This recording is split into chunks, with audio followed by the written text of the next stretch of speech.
He wasn't even a pastor. That probably wasn't even a church.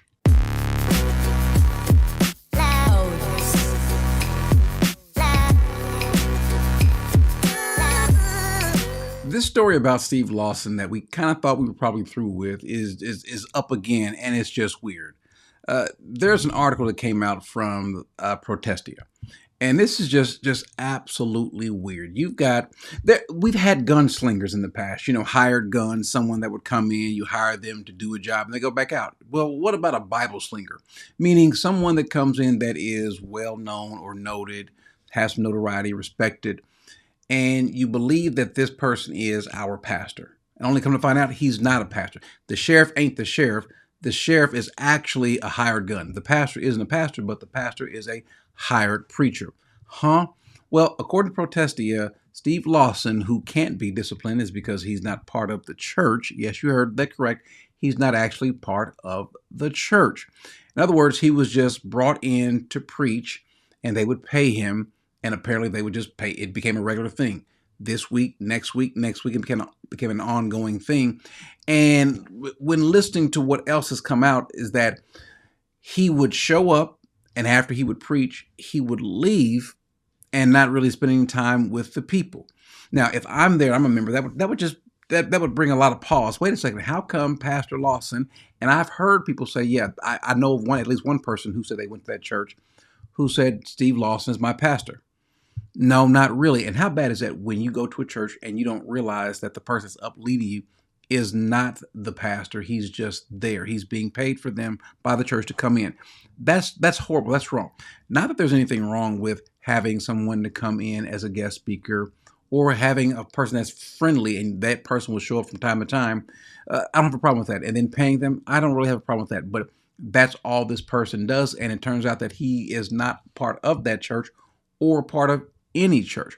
Well, the problem that comes in, and by the way, this is a problem for Steve Lawson. That's a huge problem because he should know better. And apparently no one else knew this, but I guess the church leadership and obviously Steve Lawson, because I don't know if other folks at the Master's Seminary or other places actually knew this or not. I don't know.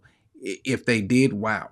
But the blame also has to go with the church, that because he's not functioning as a pastor. The reason why he's not functioning as a pastor, well, first of all, let's go to 1 Peter 5. Peter says, therefore I exhort you, elders, as your fellow elder and witness of the sufferings of Christ and partakers also of the glory that is to be revealed, shepherd the flock of God among you, exercising oversight, not under compulsion, but voluntarily according to the will of God, and not for sordid gain.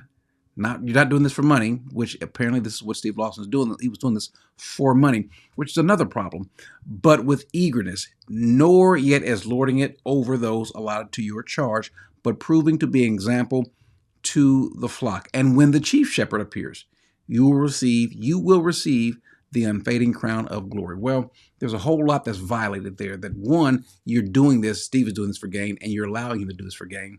And how do you shepherd anyone? One, if you're leaving, but two, I guess he felt like that was not his obligation, because as he says that he has to, his quote, his words, not mine, he has to protect his time. Well, wow. And the fact is that the church allowed that. There are qualifications.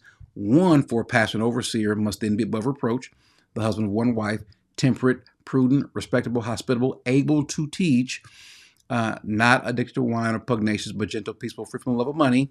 Well, again, we can't really even hold this to Steve because he's not the pastor. He's not the overseer. He's not the shepherd. He's not the elder of the church. This is so bad. So the question is, what were the actual elders of the church doing? Did they decide, you know what, we're not worthy, he's better at it than us? And maybe this seems like a money grab because he would bring in more people. I don't know. Now, Trinity Bible Church is not like some huge mega church. It's not. But what they were doing, what they were after, I have no idea. This is ridiculous. This is sad on so many levels that a church would have a guest speaker come in and function as the pastor, but he's not really the pastor, and would spend no time with the people, leaving the people to think, wait a second, why can't I ever spend time with the pastor? It makes me wonder what was happening through the midweek services, anything like that, or any other special gatherings. This is just so bad all around. And so this just leads me to believe that this really wasn't even a church. This was just a gathering of people coming in for a Sunday conference where we hired the speaker, this guest speaker, in this case, a celebrity preacher, because you've got to be some sort of celebrity that you said, you know what, you don't even have to be a member of this church. You don't even have to be on staff. We just want you to come in every week and preach, and then you can leave. Just like a singer, come in, sing your songs, and then leave. This is so bad. And so is that particular church even functioning as a church? Maybe not. I don't know, but it's just not a good look. It's sorrowful. It's shameful that a church that was esteemed by others to be an example of a doctrinally sound, biblically strong church, only to come and find out that they're anything but.